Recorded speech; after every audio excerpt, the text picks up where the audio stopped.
Assalamualaikum warahmatullahi wabarakatuh.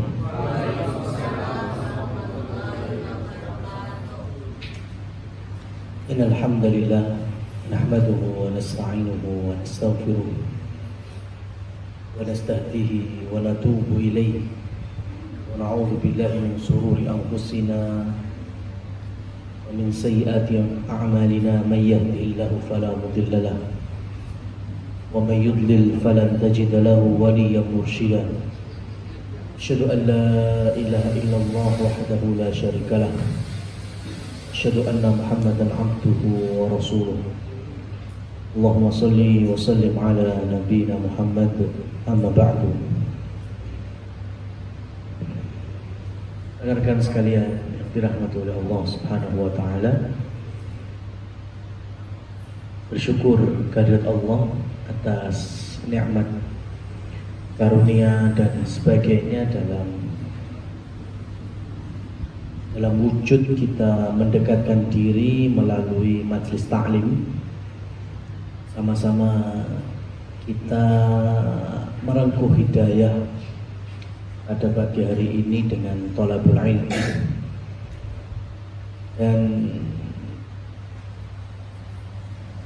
saya buka pesan Rasul Shallallahu Alaihi Wasallam kepada sahabat Abu Amr radhiyallahu anhu. Sebagian para ulama menyebut ini di antara pintu surga. Ketika sahabat Abu Amr minta nasihat di hadapan Rasulullah Shallallahu Alaihi Wasallam, dan beliau ini bukan orang yang tinggal di pusat Madinah yang setiap sholat 5 waktu makmuman dengan Nabi, enggak. Yang rumahnya dekat dengan Masjid Nabawi, enggak. Tinggal di luar dari Madinah. Sehingga Rasulullah Shallallahu Alaihi Wasallam memberikan pesan yang ringkas. Beliau bersabda, "Qul amantu billahi tsumastaqim." Rasul Shallallahu Alaihi Wasallam memberikan pesan, di mana pesan ini membawa siapa saja untuk masuk ke dalam surga Allah, yaitu dengan memahami kalimat beliau ini, amantu billahi tsumastaqim. Katakanlah bahwa aku ini beriman kepada Allah, kemudian istiqomahlah. Jadi ada 2 faktor sebagai kunci surga melalui hadis ini. Yang pertama, iman kepada Allah. Yang kedua, istiqomah. Nah, teman-teman semua yang dirahmati oleh Allah, iman itu memiliki 3 unsur. Tidak bisa ketiganya ini hilang salah satunya. Maka tentunya imannya nggak genep.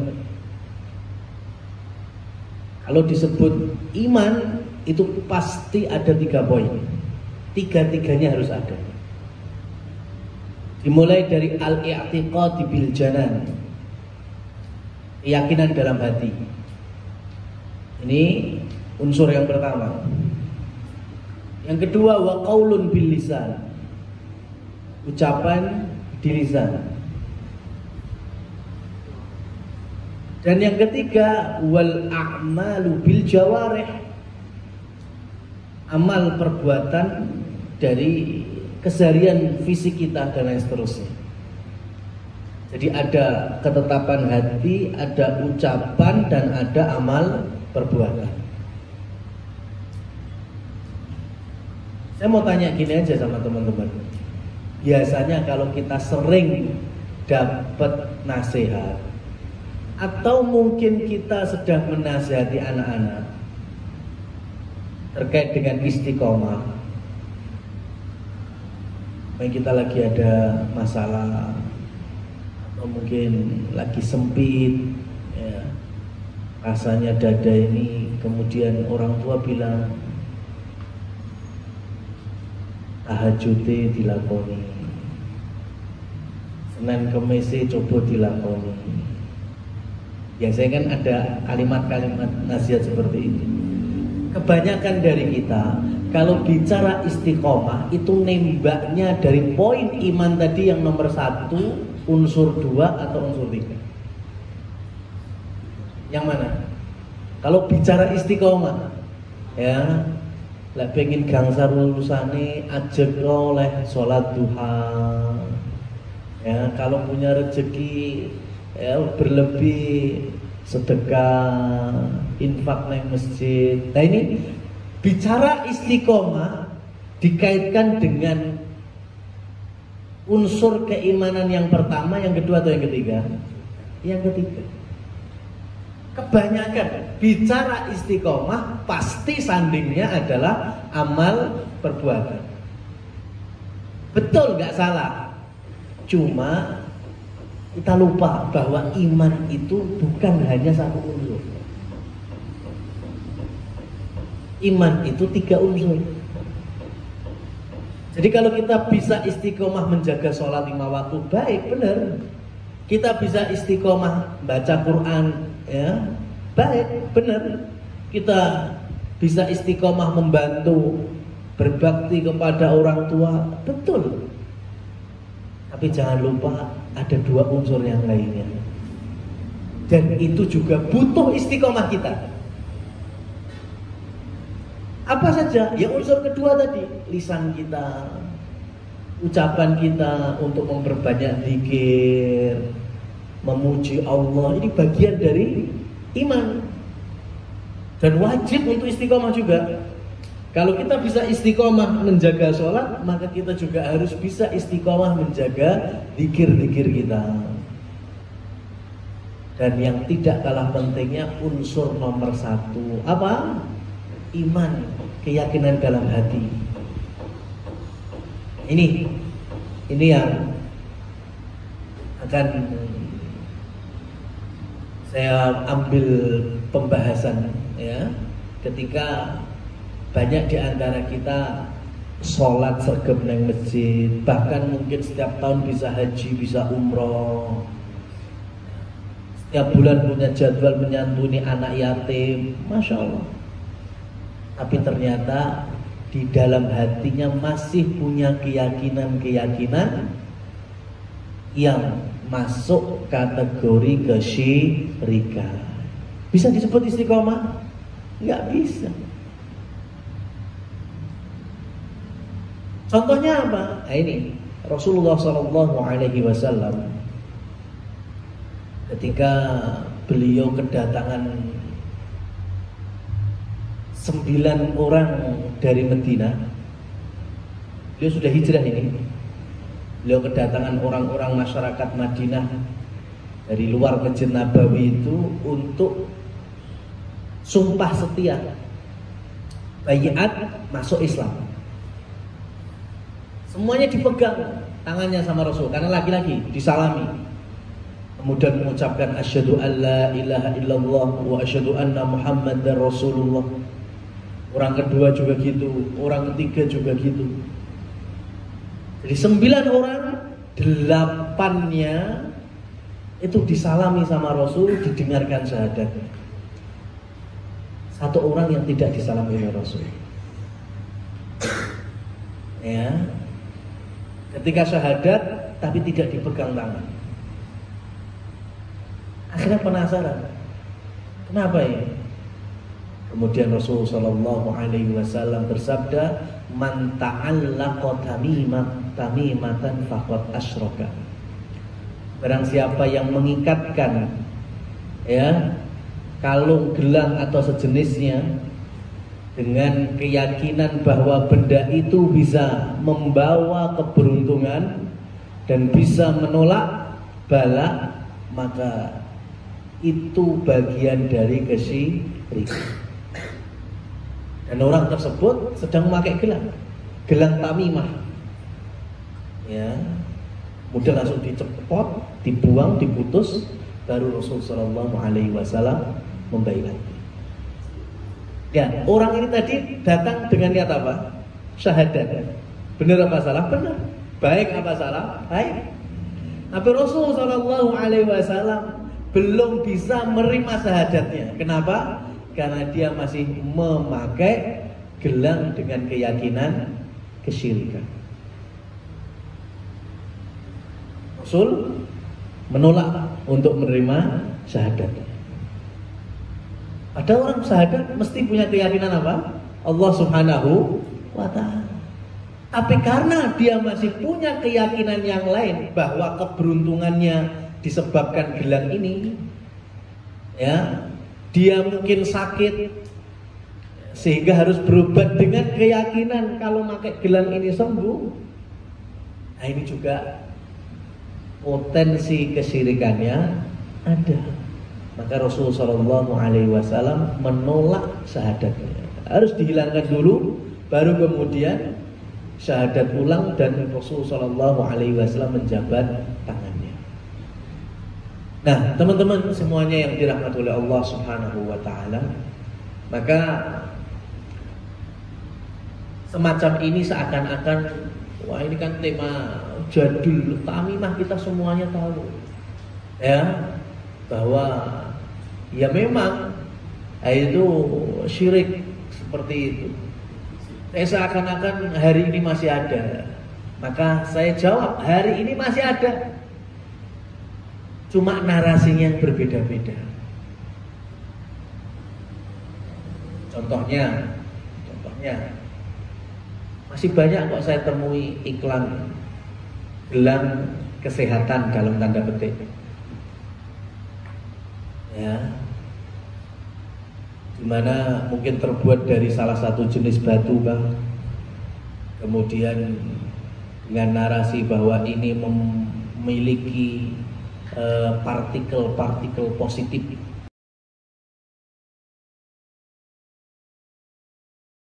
Yang mana? Yang mana? Jujur sekarang, yang mana? Kurang aja. Loh, tapi anak sampean sudah nempel loh. Terima kasih ayah. Gimana dia? Bukannya dia nggak baik gitu, ya? Artinya tempelan itu nggak diambil, percuma. Karena kita nilainya adalah keseharian. Begitu juga kaligrafi ayat suci yang nempel itu kayak gitu. Bendino sampean sholat ya orang, ngaji ya orang, bahkan mungkin di rumah isinya hanya maksiat saja. Apa nggak malu malah rumah dibuat maksiat padahal di situ ada ayat-ayat suci. Atau bahkan mungkin sampai dijadikan jimat, dikalungkan. Ayat sucinya dibuat kalung, dibawa kemana-mana. Ternyata kemana-mana yo mendem, yo judi. Itulah yang disebut para ulama sebagai apa? Penistaan Al-Quran. Dia maksiat padahal dalam tubuhnya, ya, kalungnya ada lafal-lafal Allah. Ya, maka kembali lagi, kalau hanya sebatas keyakinan, ya, tapi tidak ada pengamalan, ini juga salah. Pengamalan tanpa keyakinan yang benar juga salah. Maka kalau di rumah kita ada kaligrafi ayat suci, contohnya ayat kursi, yasin, harusnya juga kita ngajiin itu. Dibuat baca sambil duduk, ya, kemudian dibuka terjemahannya, atau dengan kajian di YouTube misalnya, apa kandungan ayat kursi, apa kandungan Quran surat Yasin, untuk kemudian kita amalkan. Nah itu memper, benar. Jadi bukan hanya sebatas pajangan. Itu yang ayat Quran utuh. Apalagi yang ditalbis. Talbis itu apa? Dimodif dengan entah tulisan Arab apa yang orang Arab aja nggak paham. Ya, ingat ya, terkadang kita ini tertipu. Datang ke dukun, apapun titelnya, mau dukun putih, dukun abu-abu, ya, kemudian ditulis di kertas atau di kain mori supaya kita jadikan sebagai raja atau jimat. Kita kasih. Kemudian kita yakin, nah ini pembawa keberuntungan. Padahal itu tamimah. Tapi gak terima, oh ini loh Quran. Ini ayat, kita buka, ternyata mana Quran yang mana ayatnya. Hanya penggalan huruf hijaiyah. Sin sin sin, lam lam lam, mem mem mem, tak tak tak, selamat. Dari mana kita tahu itu selamat? Ya. Kalau tulisan aksara Arab betul, tapi bahasa Arab orang Arab aja nggak mudah. Kenapa? Karena itu hanya potongan huruf hijaiyah.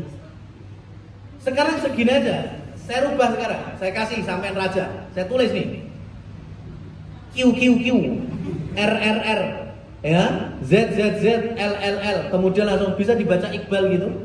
Nggak bisa. Emang itu bahasa Indonesia? Bukan juga.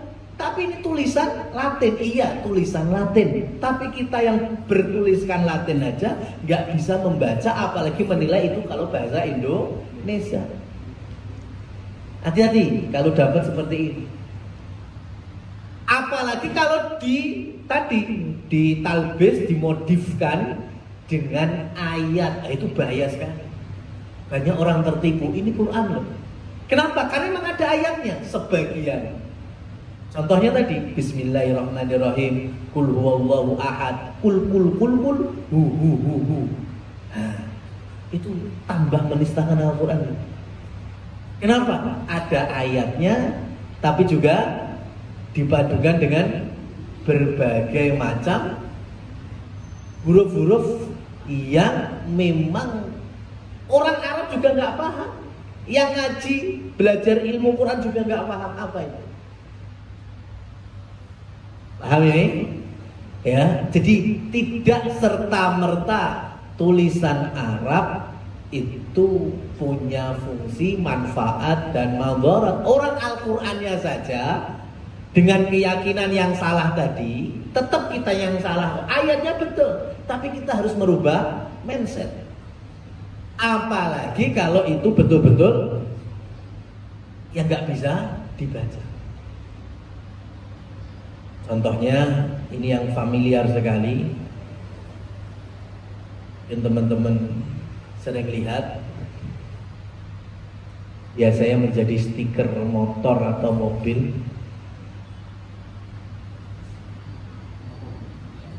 Ya, terang ya, kurang terang.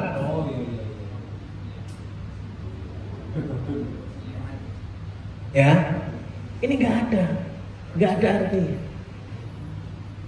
Ya, kalau sampai kita menempel hal semacam ini dengan keyakinan, ya, pokoknya mobilku di stikeri kayak ini, ya, pokoknya ya anti pajak, ya, bebas dari samsat, ya, ya, bebas dari leasing, ya, bebas dari macam-macam. Hati-hati, ya. Ini nggak ada artinya. Apa huruf H? Ya. Kemudian ada angka-angka Arabnya, ada tulisan Arabnya. Yang itu bukan dari Al-Quran, bukan dari hadis, ya. Dan ini masuk kategori tamimah. Barakallahu fikum. Teman-teman semua yang dirahmati Allah, maka dari sini saya bawakan lagi satu hadis yang ini agak keras ancamannya. Rasulullah SAW mengatakan, potongannya gini, potongan hadisnya. Man ta'allaqa tamimatan wastanja bi'adhamin au burasin au kamakila fa'ana bari'um minhu. Barang siapa dari umatnya ini yang masih punya keyakinan menyandarkan keberuntungan, kesehatan, kelancaran dengan tamimah, kemudian dia juga bersuci dengan tulang dan kotoran, maka aku berlepas diri darinya. Ya, aku berlepas diri darinya. Berarti kalau Rasul berlepas diri artinya apa? Ya juga dianggap umatnya. Na'udzubillah. Bagi siapa saja, potongannya hadisnya ini, yang melakukan tamimah tadi, kemudian yang bersuci menggunakan kotoran dan tulang, Bersuci maksudnya cebok dengan kotoran kering. Kalau zaman Nabi biasanya kotoran kering dari keledai dan unta. Tidak boleh mas, kita bersuci dengan kotoran. Ya, ngepel rumah dengan kotoran. Ya, karena ada sebagian daerah di Indonesia itu ngepelnya masih pakai kletong. Ya. Kenapa? Karena najis tidak bisa dibersihkan dengan najis.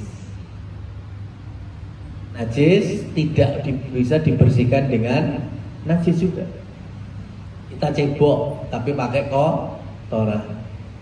Ya, padahal posisinya kita berhadas, pakaian kita bisa aja najis.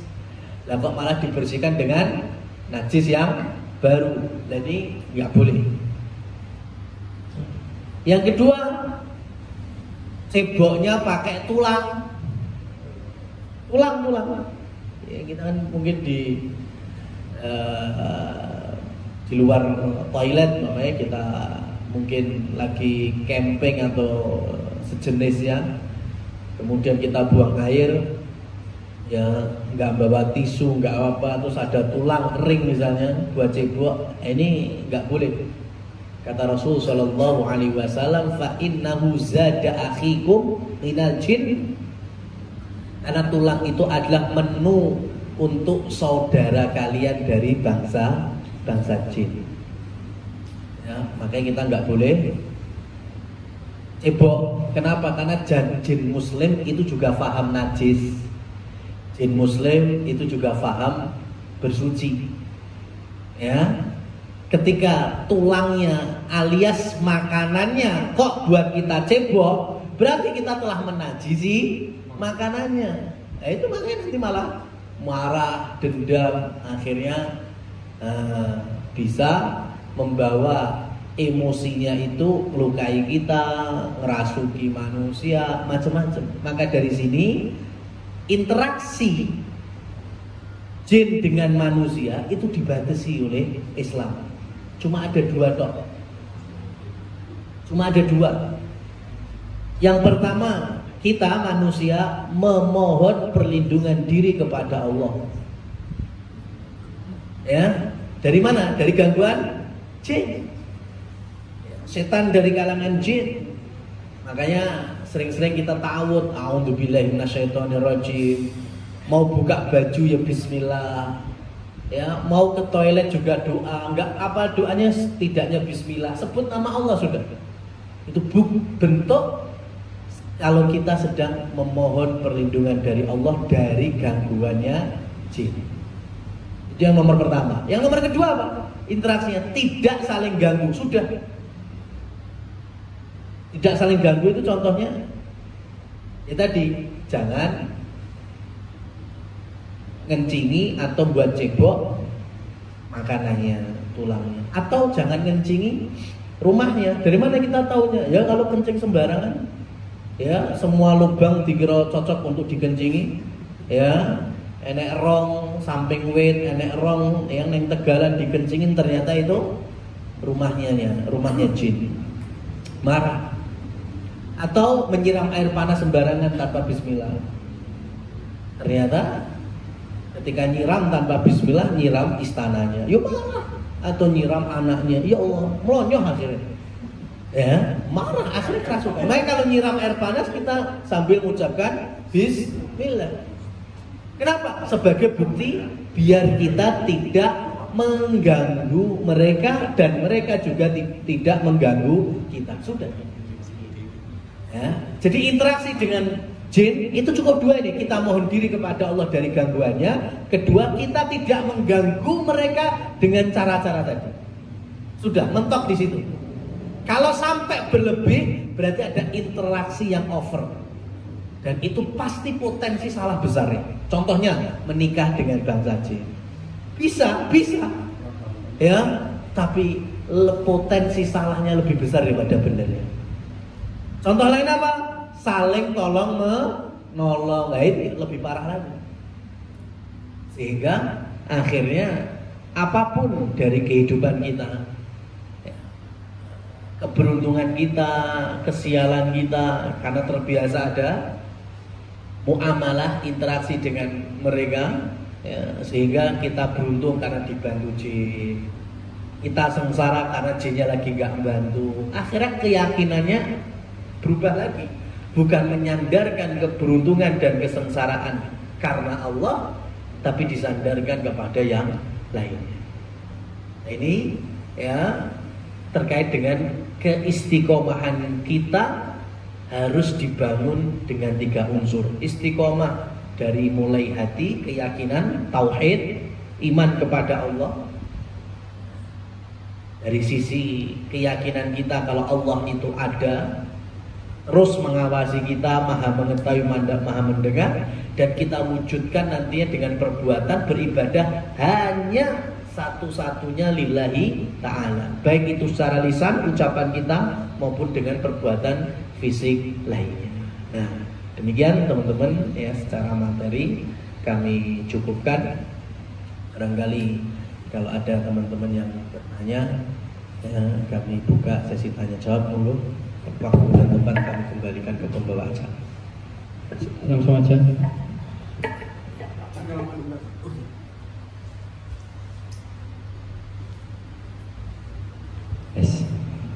Bismillahirrahmanirrahim. Assalamualaikum warahmatullahi wabarakatuh. Izin bertanya Ustaz, yang pertama tadi terkait cincin, mungkin ini sederhana ya, cincin kawin. Cincin kawin tersebut istilahnya dipakai seorang laki-laki dan perempuan. Tapi tujuannya adalah supaya untuk pihak yang laki-laki, supaya nanti pihak perempuan itu aman. Dia itu sudah bersuami, begitu. Jadi misalnya kalau keluar itu, oh dia senang bojone, jadi nanti diganggu. Gitu. Jadi apakah itu juga boleh atau seperti apa?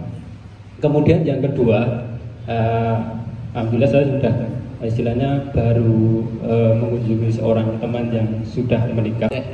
Akan bersambung dengan aliran darah manusia yang positif, sehingga bisa membuat orang yang makainya itu sehat terus, ya, tahan banting, anti sakit. Padahal dari sisi syariat, ayat atau hadisnya nggak ada. Dari sisi ilmiah juga belum ada jurnal ilmiah yang mengatakan itu. Semuanya hanya berbasis apa? Testimoni saja, opini aja, nggak ada ilmiahnya juga. Maka kalau ada orang kemudian memakainya dengan keyakinan, saya pakai pasti sehat, saya pakai pasti sembuh, maka ini masuk ke umuman dalil man ta'allaqa tamimatan faqad asyraka. Ya kan? Itu contohnya. Contoh yang lain, baru saja saya kemarin ya, wilayah Jawa Timur itu ada kondisi di tempat kajian itu sampai ke rumah itu lagi bangun tahun 2024 bangun rumah. Yang menjadi pertanyaan adalah ketika naik wuwung itu di wuwungnya itu dicantolin gabah, ya, yang kami lihat itu gabah. Saya tanya kepada teman-teman sana, kira-kira orang itu kalau gantungin gabah di wuwung buat apa? Namanya buat makan. Ya, kalau mungkin musim paceklik, anggap nih kayak kita flashback ini ya. Oke lah, berarti ada fungsi supaya nanti bisa diambil, dimasak. Tapi yo kok bermen pemean gitu. Ya kan? Kenapa harus diwuwung? Kenapa nggak taruh di yang mudah untuk diambil aja? Itu yang pertama. Yang kedua, mungkin timbul pertanyaan, lah kalau di bawah nanti gampang dimaling, makanya kita centelkan di wuwung. Coba sekarang, emang maling sekarang masih ada musim maling gabah itu masih ada?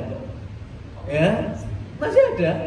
Ya, orang maling gabah itu apalagi yang cuma sepenggalan ya berapa ikat tok, apalagi sampai penekan di wong masih ada.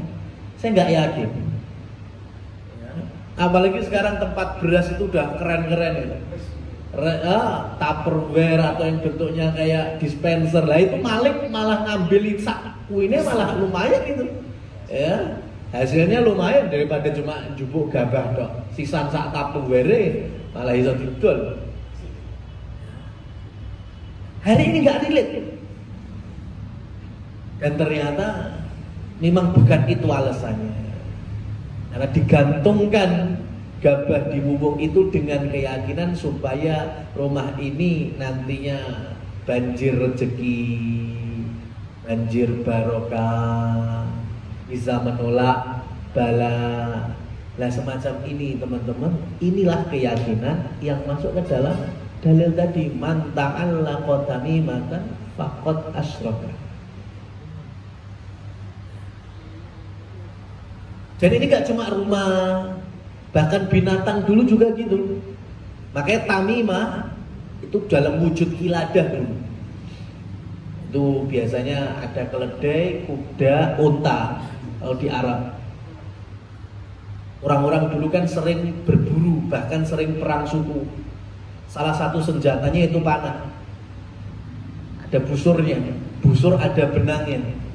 Ini kalau sudah digunakan puluhan tahun atau mungkin puluhan perang, puluhan perburuan, itu mesti aus benang busurnya itu. Perlu permajaan, diganti akhirnya dengan benang baru. Tapi orang Arab dulu meyakini ini busur lama benangnya jangan dibuang. Ini sudah punya pengalaman ya, keluar masuk buru, keluar masuk pertempuran dan menang, bahkan saya dikenal kesatria. Maka benang di busur itu dilepas, kemudian diikatkan di binatang ternak atau bayi-bayi mereka dengan keyakinan benang ini membawa manfaat, menolak madhor. Nah, itu yang dimaksud dengan hadis itu jelas itu.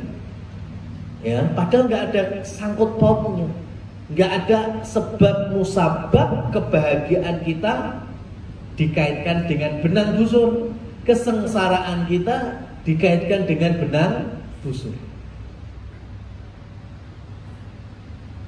Jadi hati keyakinan ya dalam hati kita itu butuh istiqomah teman-teman. Ya, butuh istiqomah. Kenapa? Karena masih banyak orang lihatnya mungkin oh itu biasa-biasa. Tapi yang melakukan itu punya keyakinan tersebut.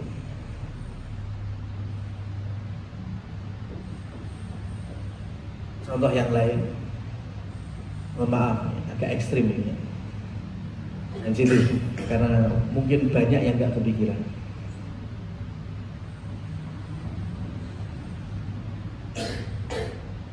Mungkin setiap pekan terjadi, ya. Dan saya menukilkan fatwa dari Syekh Shalih Utsaimin rahimahullah taala. Jadi saya minta kebesaran hati, kebesaran jiwa teman-teman kalau mungkin pernah melakukan hal yang sama. Apa itu tukar-tukaran cincin dalam pernikahan? Ya, tukar cincin dalam pernikahan. Maksudnya gimana? Umpama habis akad. Nah, habis akad nih, masya Allah ibadah yang mulia, akad nikah.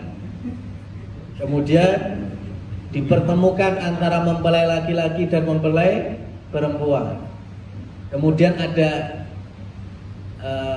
prosesi, bahkan ini hari ini sangat diambil momentumnya dalam kameramen itu, yaitu si laki-laki memasangkan cincin perkawinannya ke istrinya.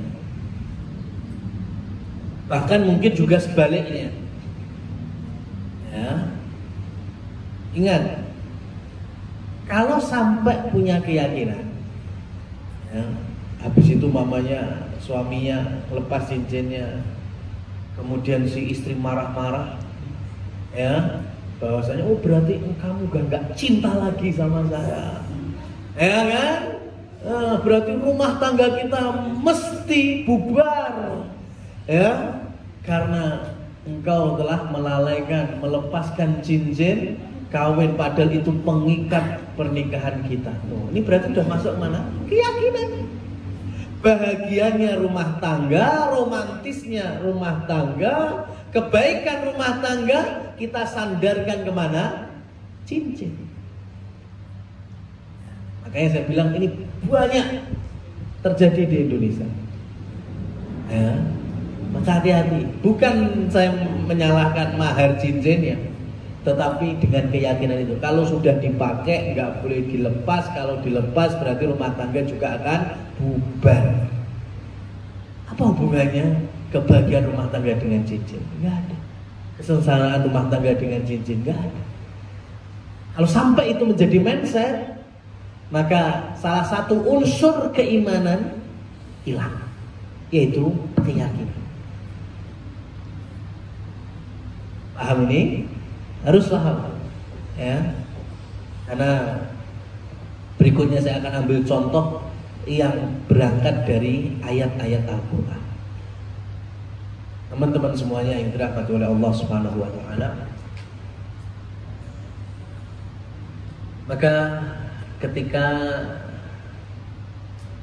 banyak orang menghiasi rumahnya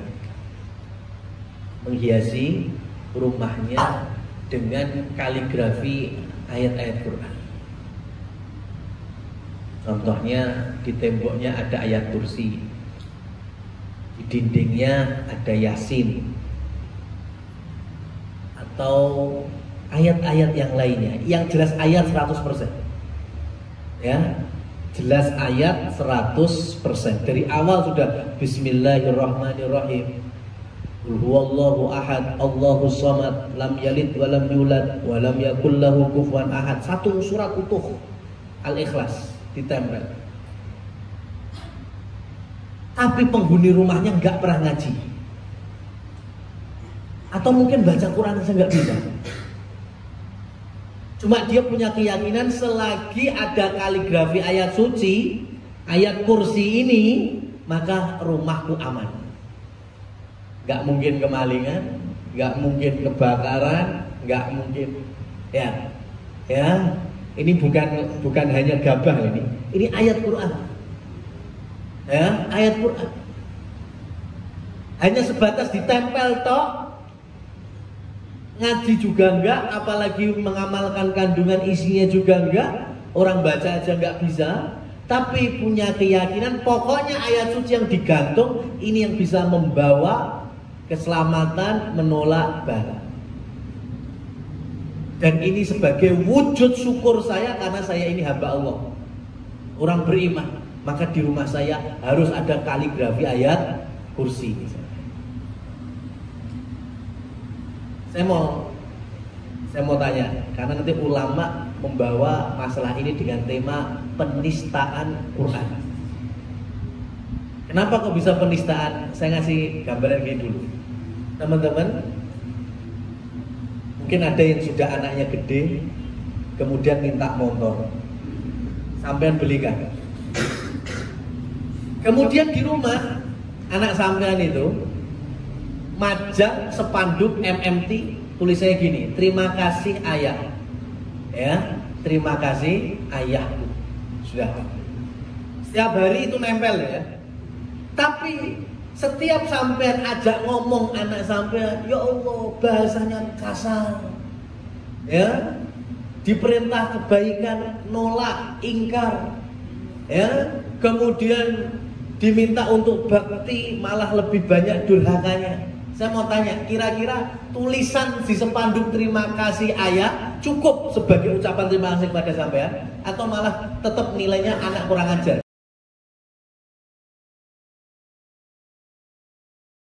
Saja menikah, qadarullah juga dapat istri mungkin usianya 15 tahun dari dia. Pertanyaannya sebenarnya bukan itu, tentang ahli waris Ustaz. Jadi teman saya tersebut adalah seorang lahir dari seorang ibu, tetapi janinnya atau benihnya itu dari laki-laki lain. Tetapi kedua orang tersebut istilahnya merestui. Jadi keluarga laki-laki yang punya benih, kemudian keluarga laki-laki yang dikasih benih. Jadi semuanya sudah sepakat setuju seperti itu. Nah kemudian teman saya tersebut berhakkah atas ahli waris, sedangkan yang keluarga yang diikutinya tersebut tidak punya anak, hanya anak satu itu tadi. Nah, kemudian yang ditanyakan adalah bagaimana status untuk ahli waris si teman saya tersebut. Terima kasih jawabannya Ustaz. Jazakumullah khair. Assalamualaikum warahmatullahi wabarakatuh.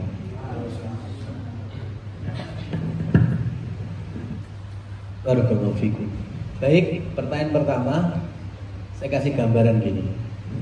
Tadi di antara tamimah di zaman Rasul yaitu mengikatkan kalung atau sejenisnya di binatang ternak dengan keyakinan binatangnya akan aman, nggak mungkin sakit, bahkan susunya mungkin banyak kalau unta dan seterusnya, sehingga pemiliknya bakal sukses melalui binatang yang sudah dikalungkan tamimah tadi. Ini keyakinan yang syirik.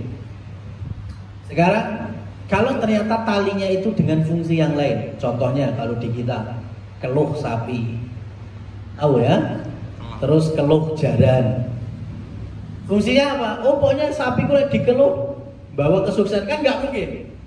Ya rata-rata pemikiran kita kenapa sapi dikeluh, jaran dikeluh, ya karena memang memudahkan peternaknya untuk ya memindah-mindah, memerintah. Ya, berarti meskipun dikalungkan tali, benang, kenur atau sejenisnya dengan fungsi yang tidak ada kaitannya dengan tauhid, akidah, maka itu tidak masalah. Ya, keluh sapi ya untuk narik-narik toh, ya biar mudah, ya dilebokne kandang, metu kok kandang, dikon mangan, nyombor, maka ini bukan dari tamimah. Begitu juga tadi ketika si suami hanya pengen istrinya memakai cincinnya, ya supaya orang tahu kalau dia itu istrinya, ya maka ini boleh-boleh saja. Artinya tidak sampai ke dalam kategori tamimah. Ya, artinya jangan sampai punya keyakinan seperti yang kita sampaikan tadi. Kalau hanya sebatas tinggu, ya biar koncomu tahu bahwa kamu itu masih istriku, misalnya.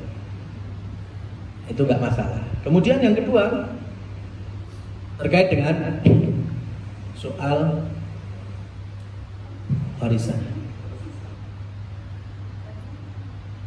Adanya harta waris itu karena 3 sebab. Yang pertama adalah nasab, yang kedua adalah pernikahan, yang ketiga adalah perwalian dari perbudakan. Yang 3 ini saya nggak bahas, ya saya nggak bahas. Di kita hari ini khususnya di Indonesia ada 2. Jadi waris itu karena pertama nasab, yang kedua nikah. Yang kedua nikah itu cukup 1 pasangan. Ahli warisnya karena pernikahan itu cuma 1 pasangan. Jadi kalau suami yang meninggal, istri mesti ahli waris. Kalau yang meninggal istri, suami pasti menjadi ahli waris. Ya, sudah, itu ahli waris dari sisi pernikahan. Yang lain yang bukan ahli waris, contohnya siapa? Ipar misalnya, nggak usah ikut rapat membahas warisan, nggak ada kaitannya. Ya, termasuk juga mertua, ya, nggak perlu ikut rapat warisan. Kenapa? Karena bukan ahli waris. Biasanya mana yang tambah ngericokin urusan warisan itu malah yang bukan circle ahli waris. Kadang sih manas-manas sih. Maka Dari sisi pernikahan itu cuma satu, pasangan. Selain itu nggak ada. Dari sisi nasab, lah ini banyak. Ya, ini banyak. Kalau saya mau preteli, itu ada 3, unsur kepala ke atas, unsur kaki ke bawah, unsur nyamping. Kepala ke atas itu usul, sebutan dalam fikih warisnya. Kaki ke bawah itu furu', nyamping itu sebutan dari hawashi. Usul, ya, itu orang tua si mayit, itu ahli waris. Ya. Ayah ibu itu jelas ahli waris. Kemudian ke atas lagi, siapa? Kakek dari sisi ayah, ibu dari sisi ayah. Kemudian nenek, ya tadi kan ke atas kakek dari sisi ayah, nenek dari sisi ayah. Kemudian nenek dari sisi ibu, sudah. Kakek dari sisi ibu bukan ahli waris. Kenapa? Yaitu kaidahnya. Ya. Kemudian kaki ke bawah atau furu itu anak turunan. Berarti anak ahli waris. Mau laki mau perempuan, anak itu ahli waris. Anak kemudian punya keluarga, melahirkan. Hubungan sama mayit apa? Cucu. Cucu yang lahir dari anak laki-laki ahli waris. Tapi cucu dari anak perempuan bukan ahli waris. Jadi ke bawah itu mentok di anak perempuan. Ya, mentok di anak perempuan. Kalau anak perempuannya punya anak-anak, bukan ahli waris. Jadi ahli waris itu kalau dilanjutkan itu dari anak laki-laki ke bawah. Ya, jadi kalau sampean hari ini menjadi putu, ya, dari seorang laki-laki kemudian punya ayah, jadi kakek sampean, ya, itu gal gendu. Kemudian sampean itu anak dari bapak kita, itu potensi untuk warisannya seenak. Tapi kalau kita ternyata dari anak perempuannya, itu bukan ahli waris. Tak suge-suge mbahmu, itu kan? Kemudian ke samping itu hawashi. Hawashi itu dari saudara. Saudara itu ada 3 jenis: saudara kandung, saudara seayah, saudara seibu. Itu semuanya ahli waris. Ya, semuanya ahli waris. Kemudian nantinya kalau gak ada saudara, bisa nurun ke keponakan laki-laki dari saudara laki-laki. Ya, sudah. Itu ringkesnya. Itu ahli waris. Sekarang ahli waris itu berhak mendapatkan warisan karena adanya hubungan tadi. Kalau nggak pernikahan, hubungan nasab. Hubungan pernikahan ada 2 jenis. Pernikahan yang sah dan yang kedua pernikahan yang masih ada hubungan tali nikah. Maksudnya gimana? Saya jawab yang kedua dulu ya. Pernah di rumah itu kedatangan tamu. Ya, ada seorang ibu-ibu bawa anak sama laki-laki. Saat itu ngenalin suaminya. Bertamu ke rumah terkait dengan urusan warisan. Saya tanya, warisan siapa? Ya, jadi suami saya yang dulu itu meninggal. Sebentar, ini suami yang dulu maksudnya? Iya, ini sekarang saya sudah punya suami baru. Meninggalnya kapan? Yang suami dulu itu? Ya beberapa bulan yang lalu. Berarti dengan suami dulu cerai.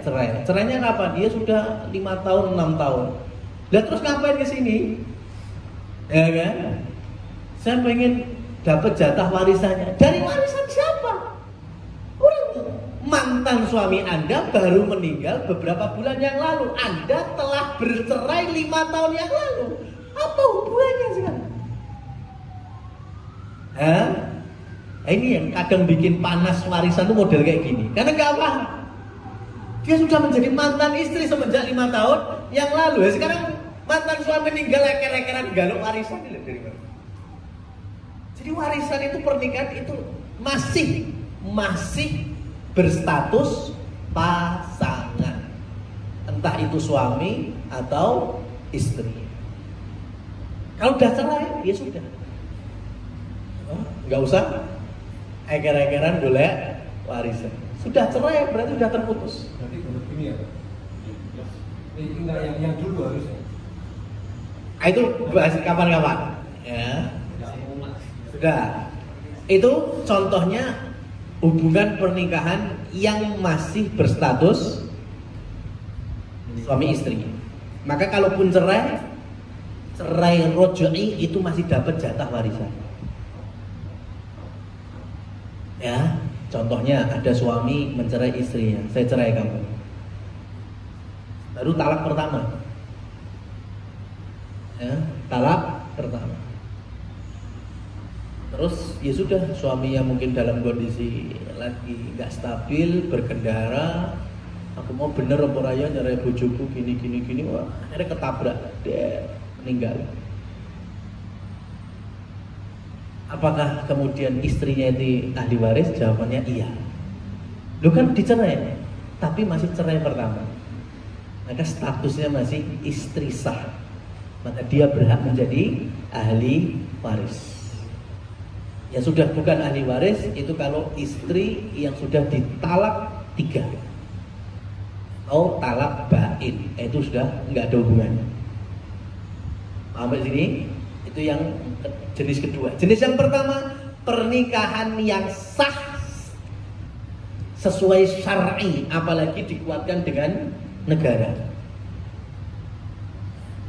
Jadi kalau pernikahan yang nggak syar'i, contohnya ya karena married by accident atau yang sejenisnya, ya, sehingga kemudian muncul lahir keturunan, ya, maka keturunan ini bukan ahli waris.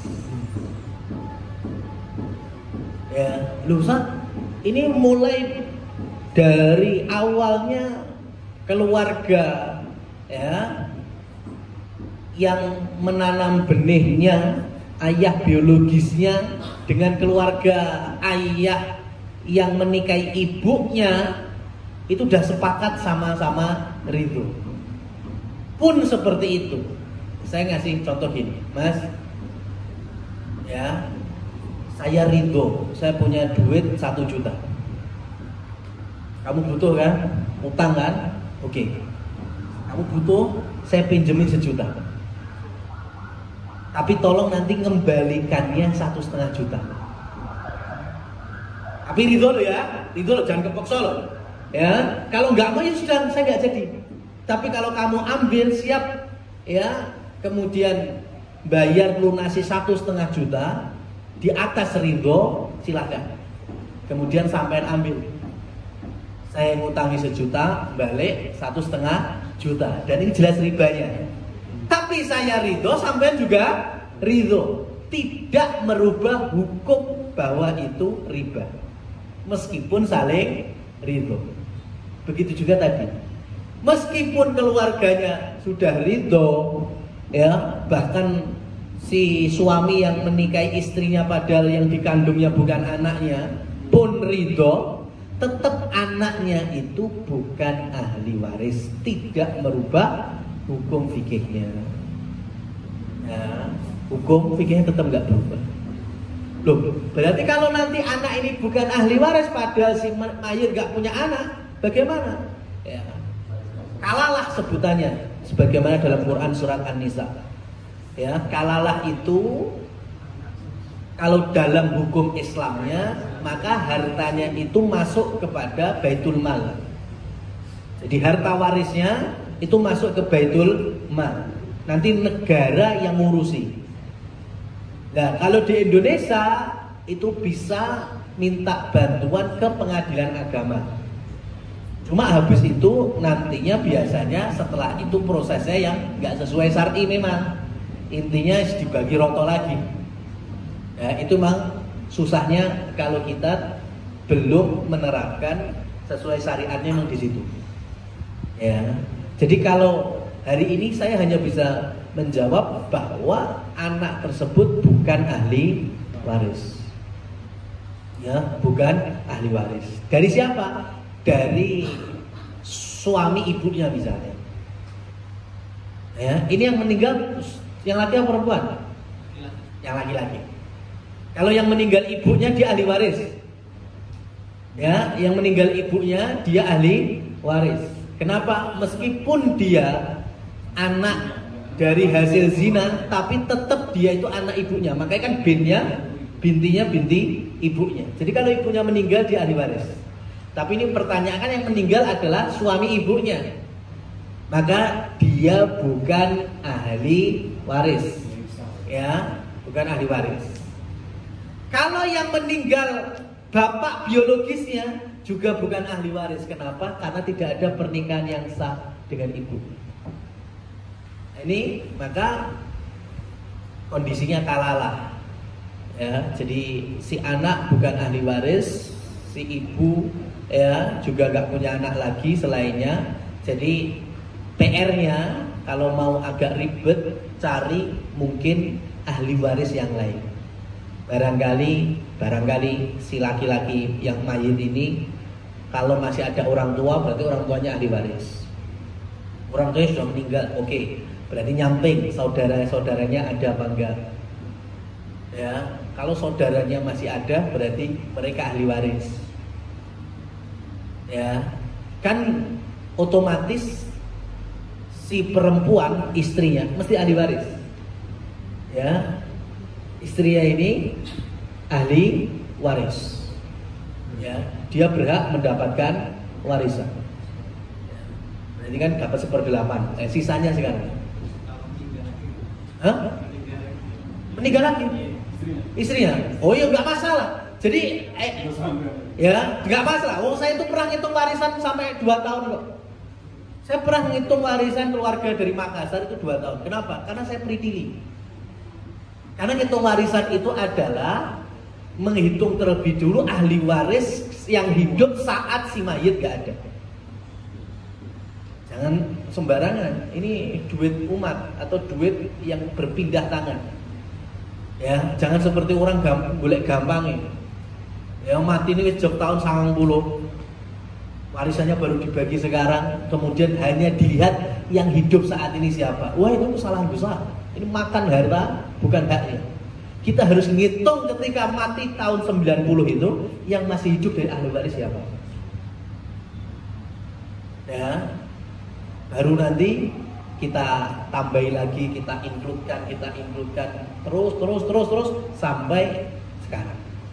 Emang susah. Saat meninggalnya bukan saat dibaginya ya. Saat meninggalnya. Ngitung ahli warisnya. Ya, betul. Saat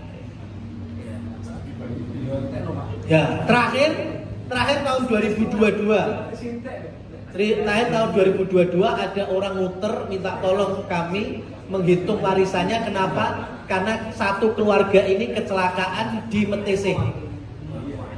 Pakai mobil, pengennya ke Tangmangu, qadarullah kecelakaan di Metese. Satu mobil satu berenam, yang meninggal di TKP 1, tapi berlanjut di rumah sakit Karanganyar 3. Karena keluarga ini sudah mulai ikut kajian, akhirnya tahu ini nggak sembarangan ngitung warisannya. Makanya minta datang ke pondok, kemudian minta tolong kami. Makanya saya datang. Bahkan saya minta bukti surat kematian. Yang jelas yang mati pertama di TKP 1 orang. Yang lainnya berarti masih hidup. Yang dibawa ke rumah sakit 50 menit berikutnya meninggal. Tapi tetap kita tuliskan dia ahli waris yang pertama ini. Kenapa? Karena ketika yang meninggal pertama wafat dia masih bernyawa. Meskipun ujung-ujungnya meninggal di rumah sakit. Baru nanti kita hitungkan lagi. Jadi begitu. Ya. Makanya yang di Makassar itu saya minta uang lelahnya banyak ya. 2 tahun saya. ya kan, proyeknya ini besar nih, ya kan, ya itu butuh, ya itu ngeluh loh kayak gitu, ya ini salah itu kan kita berarti bisa memasukkan harta yang bukan haknya kepada orang lain. Maka sekali lagi cari ahli warisnya. Kalau nggak ada saudaranya, bisa ke pamannya dari sisi ayah. Pamannya, paklik dari sisi ayah masih ada apa enggak? Itu juga ahli waris. Kalau nggak ada, tadi keponakan laki-laki dari saudara laki-laki, ada apa enggak? Ya, keponakan dulu.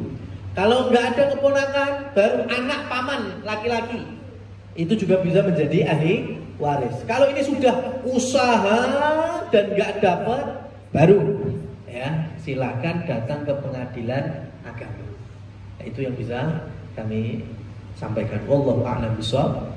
Walhamdulillahirabbil alamin. Mungkin bisa ditutup ya, dari kami. Wassalamualaikum warahmatullahi wabarakatuh.